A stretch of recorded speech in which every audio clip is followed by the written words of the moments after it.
Hey, I had an idea. It's not something I'd recommend to everybody. But here in the village in New York, in my neighborhood, there's at least 3 little shops, maybe more, that specialize in handcrafted items from Tibet and Nepal. And some years ago, I got this really beautiful little silk brocade bag that I love that has a phoenix on it in gold. Now, my camera and my lighting isn't showing it to best advantage, but I'll tell you, when it's under the light and catches the light, it just has a glimmer and sheen to it that's amazing. It's like a little treasure.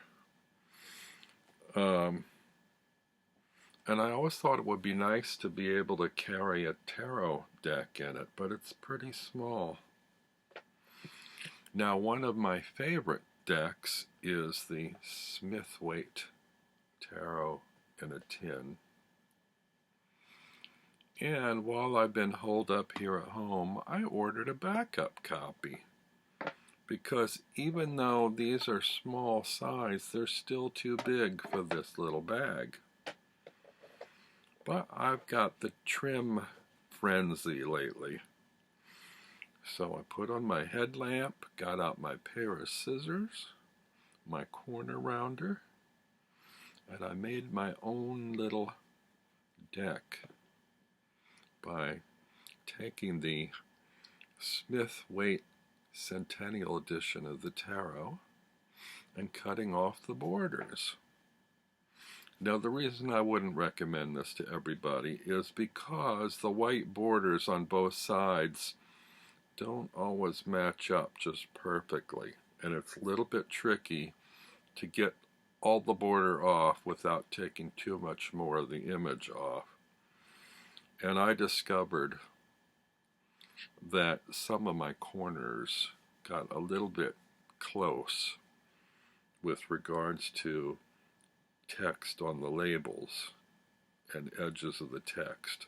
But I know this deck pretty well, and it doesn't bother me that much that it's not perfect.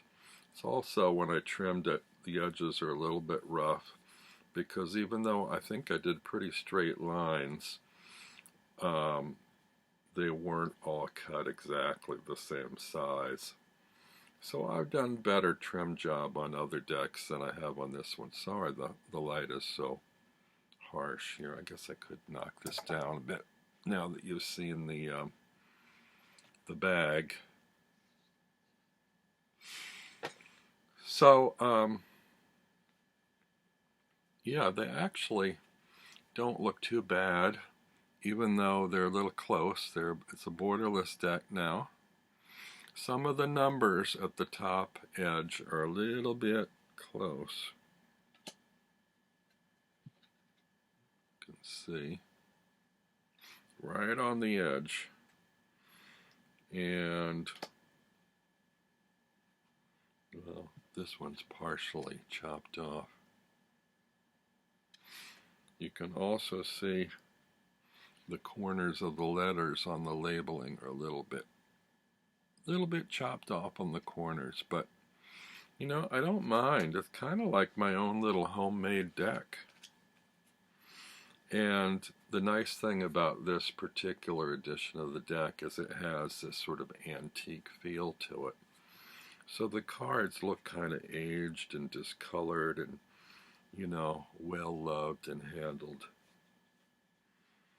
So let's see if they fit in the bag, shall we?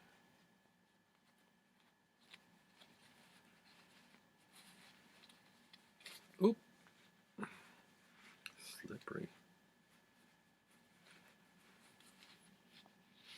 They do. So now this feels that much more special, knowing that this little satin brocade, golden phoenix bag, gold, feathers on brown. Contains an aged, antique-looking, personalized Smith-Waite Centennial deck. I can take this everywhere. Better than pocket size. Now I have a spare tin. Not sure what I'll do with that. Can always use an extra tin.